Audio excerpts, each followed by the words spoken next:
Hey guys, welcome back to the channel. So we got a lot of news for you today. If you like the channel and you like the content, we just hit 500 subscribers. Thank you so much. Make sure you hit the subscribe button, leave a like down below. With that being said, let's get into today's news topics. Now, first up, if you've been on the channel for a while, I've been covering Daemon X Machina Titanic Scion on the Switch specifically, and it looks like it got a big update back in December, but still no major patch for performance. So I'll leave a link in the description down below because there's a lot of new bosses added, bug fixes for online multiplayer. They fixed issues with the bike. They fixed a ton of issues on the back end, but it doesn't look like they really fixed the performance yet. So I will make a separate video on that. Keep it on the channel tomorrow. When I have a second, I will make a video testing out this new update. And on to the next thing. Next news topic for the video is Fantasy Life I's latest Switch 1 and 2 update is now live. Here are the full patch notes.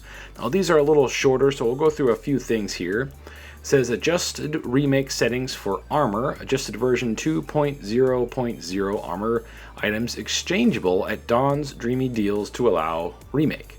Bug fixes. Fixed an issue in Snooze Land where controls could become unresponsive if the player touched a gatherable item at the moment and the effect ended during the BAM Headbang Dream. Ooh, that sounds like a major bug, which is triggered by interacting with a drowsy mimic. There's so many crazy things that can happen in these games. Then it says only for Switch 2 and Switch. These issues has already been fixed in the PS5, PS4, and Xbox version, but here are the Switch 2 version specific bug fixes. Now this is cool that they actually put it on here. Fixed an issue where items would sometimes not appear in multiplayer on Snoozeland when flying with Skelegon to an alchemy robot after alchemy was completed. Fixed an issue in multiplayer on Snoozeland where guest players could not move to the boss area during the mission. Trimming the divine beard, that's funny, when the party attempted to enter it together if the host had acquired the woodcutter life. It looks like it's mostly issues with how the new DLC works, the free DLC, huge update that they had back in December. So that's huge. I'll leave a link to the description to all these patch notes so you can go check out everything. Some of them are pretty long. This one seems pretty short, but it looks like it fixes major issues that it had with multiplayer in the Snooze Land.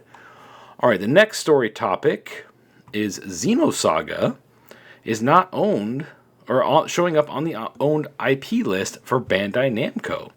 Did Nintendo buy the IP? Well, there's a rumor going around that Nintendo may have bought Xenosaga for Monolith Soft so that they can actually make another Xenosaga, or at least use. Everybody wants them to use Cosmos, right? She was in what was that? Xenoblade Chronicles 2 as a blade that you can unlock. I never got it, and I played the game for almost 200 hours. I know shoutouts to Player Essence. I remember watching his stream where he got it, and he freaked out. He was super happy. I think he played it for probably 500 hours before he got it in multiple playthroughs. The RNG in that, RNG in that was bad. They should have had a better system to unlocking blades. There's still a ton of blades I didn't unlock. I got some pretty cool ones, though. I gotta go back and play that. I really hope they get a Switch 2 update for that game because I would jump back on the game instantly. That's one of my favorite Nintendo Switch games. It's awesome. It's one of my favorite RPGs overall. Such a good story. The ending was totally weird and out of left field. The character models looked great if you're into anime and stuff like that. It's just an all-around good game. I really liked it.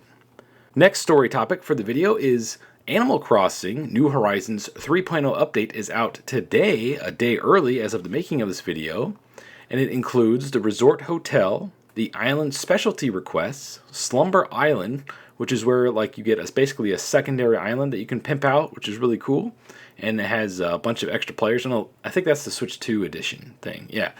Resetti's Reset Service, collaborations with LEGO and The Legend of Zelda Amiibo. It says, to be crystal clear, the Nintendo Switch 2 edition of the game is not yet live. This is available to purchase separately or via an upgrade pack. If you've pre-ordered the upgrade pack, you may see the Nintendo Switch 2 edition icon on your home screen, but the original Switch 1 version will boot up when you open it. Yeah, I pretty much paid for the Switch 2 edition because I was hoping they would have released that early also. But no, currently, if you try to play it today, which the day's almost over, it'll revert back to the original version. It'll give you a little warning hey, this doesn't unlock yet, we'll revert it back to the Switch 1 version. So you're playing the Switch 1 version until tomorrow, as of the making of this video. Anyway, so that's really cool. Lots of cool stuff in there that you get for free. The Switch 2 edition adds, I believe, better multiplayer, mouse controls, better performance, better visuals, stuff like that. And it's only $5. Honestly, I think they should have done it for free, considering how many copies of this game they sold, and the fact that this game has $30 DLC. Well, I kind of feel like this patch should have been free, but $5 is pretty cheap, so there is that. Now, the last news topic for the video before we move on to the Pokemon Oh Snap section of the video. Nintendo stock has dropped about 30% in the last 5 months, mainly because of how everything's been going on, all the negativity around the system, the fact that it didn't sell really well during the holidays, big holiday season. I feel like everybody who wanted one, without the fact that there's no new Mario, no new Zelda, the new Pokemon exclusive to the system, I have a feeling that'll spike sales pretty good. The key card situation isn't helping it at all. In my opinion, it just needs... they played it too safe with the Switch 2. I love the Switch 2. It's exactly what I wanted, except for the game key card situation and the lack of achievements. In my opinion, if they started doing like their own version of achievements, it doesn't have to be exactly the same as PlayStation trophies or Xbox achievements where there's 50 to 60 of them. They could do 10 or 12 per game, super simple, super easy, and if you complete all 12 achievements in the games, you could get like a Power Star or a Power Up Mushroom, something universal across all games. The problem with that is they would have to dedicate part of the hardware in order to track all that stuff. And they want to make sure they give all of the hardware they can, so, the RAM and everything, to developers to use for the games. So it's kind of a double-edged sword. That's why I basically said only 12 achievements. I feel like they can get that to work. If they don't include an achievement system with the update for when they decide to charge for the cast button, I don't think they're ever going to add it. And I don't think they're going to add themes ever either, because they don't want you on the dashboard. They want you in the games, playing games, racking up those playtime hours, racking up potential sales for games and stuff like that. They don't want you on the main menu. They don't want you doing stuff on the menu. They just want you to turn the thing on, get in a game, and start playing. And the way it is set up now, well, yeah, it's pretty much what we all do. So, yeah. But the fact that the stock dipped pretty heavily is concerning, especially with everything going on this year. I think the Switch 2 will be fine in the long run, but I think 2026 will probably be the roughest year for the console. Despite whatever they release for it, I feel like they're fighting an uphill battle. It's a good thing they have very strong IP that they've built up over decades. Some of the games have having their 40-year anniversary. That will really help the system. I have a feeling a lot of those big games we talked about earlier will be revealed in an upcoming Direct. I mean, I think they're just going to, even if they're not ready to come out this year, I think they're just going to show everybody, hey, this is what's coming. Please buy our system, right? I'm talking new Zelda, new Mario, that we'll probably see the new Pokemon game tease, Gen 10 during the Pokemon 30th anniversary thing in February. There's so many things that Nintendo can just leverage to really push the system through this hard time, this difficult transition to a new system. And, well, if they don't blow our minds with the new Pokemon games, which I feel like it'll be good, but it won't be what we're all expecting. Like what we've wanted from Sword and Shield, Scarlet and Violet, ZA. Arceus was really good. I liked Arceus, but they just need to do more like Arceus. Like they found a good formula there, and then they backtracked a little bit. I'm like, well, why? Just stick to that. Build upon that. That's the way we want it. That game was awesome. It's like, Nintendo. So on to the Pokemon Oh Snap section of the video. This is where we talk about Pokemon news regarding to the games, because let's face it, I'm not a card player, and I don't really care about the cartoon or toys or anything, at least not yet. So let's talk about the game news. So first up, we got Switch 2 backwards compatibility updates for Pokemon Brilliant Diamond and Shining Pearl. Both games were having issues crashing and from time to time on the new hybrid system. Fortunately, Nintendo appears to have finally resolved these problems after the rollout of the latest firmware update, 21.2.0. So that's really cool. They show up on the software compatibility page now. Update 1.30 or 1.13.2026. Previously identified issues have been resolved, it says. That's really good because I feel like every Pokemon game should get a Switch 2 upgrade. Like, I'm Very happy that Scarlet and Violet finally got an upgrade. Long overdue. I've got to go back and play the DLC. I never played the DLC because the games performed so terribly. I dropped that game like a bad habit. And that game made me stop playing the Switch altogether. Like, the PS5 had come out. I was pretty much done with the Switch. Nothing else came out for the system that I really wanted. That game really just, like, it kind of ruined the whole system for me. I'm like, this is probably the last mainline Pokemon game for the system. And this is the performance we get. And they never fixed it on the original system.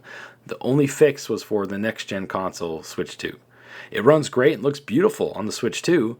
That's why I want to go back and play it, but it's just, I wonder if they should have waited for the Switch 2 to release, but it is what it is. It was a fun game regardless. It's just, man, did it run and look terrible on the original Switch. Yikes. Alright, despite what I said about Pokemon toys, I do like Legos, and Pokemon Legos were revealed this week, and they instantly sold out within the first 24 hours, and they're showing up on eBay for double the price. So if you wanted to get those Lego Pokemon figures that were way expensive, I believe the cool 3 starters evolutions, Blastoise, Charizard, and Venusaur, I believe they were all like $650. It's going for double that on eBay. That's crazy to me. These scalpers will find anything and everything they can to scalp. It's just like, come on, really? I have a feeling they'll eventually show up in stores around the holidays, so I wouldn't buy it from a scalper if you really want one. Just wait until the holidays and you'll probably get one. I would definitely like to get all 3 of them, but mainly I just want the big Charizard, Blastoise, and Venusaur. That would look awesome in the background in my videos. That would be super cool. Alright, in the last part of the video, my current shiny hunt continues for an alpha version of Scizor or Scyther. I caught a regular Scyther, non-alpha shiny, and I've caught like 10 other shinies in the quest and trying to get this shiny alpha Scizor. It's like it's getting to the point where I don't even want to play the game anymore. I'm kind of burnt out on trying to shiny hunt. I haven't even gotten Rayquaza yet. I'm still trying to find this dang Scizor alpha, because he looks so cool. He's green, he would be giant. He's one of the coolest looking ones as an alpha. I have the regular alpha that I've been using. He's level 100. I just really want a shiny one because he's one of my favorite Pokemon. And it's always the one I've never been able to get in the game because I always quit the game before I get to that point. Like shiny Scyther or shiny Scizor is, I don't know why he's so difficult to get. He must be one of the harder ones to get a shiny of. Every single instance that I've gone into to try to hunt for them and reloaded the game over and over and over again, any other Pokemon in there I've gotten as a shiny, and I don't know if that offsets it to where you can't get another shiny. Like, can you get multiple shinies in one den, or is it lock it to one? Because I played one den after getting a shiny Pinscher for like a week, and it would not show up for me. Like, maybe it's locked out, maybe I just am very unlucky, but I've gotten all these other shinies. I've gotten multiple shinies of the same one, but I can't get this one shiny. It's like the game knows I'm trying to get this one, and it won't give it to me. Very annoying. Anyway, let me know your shiny hunts down below. Thank you for watching. If you got any tips or feedback for how I do these videos, let me know in the comments below. Thank you for watching, and as always, stay frosty.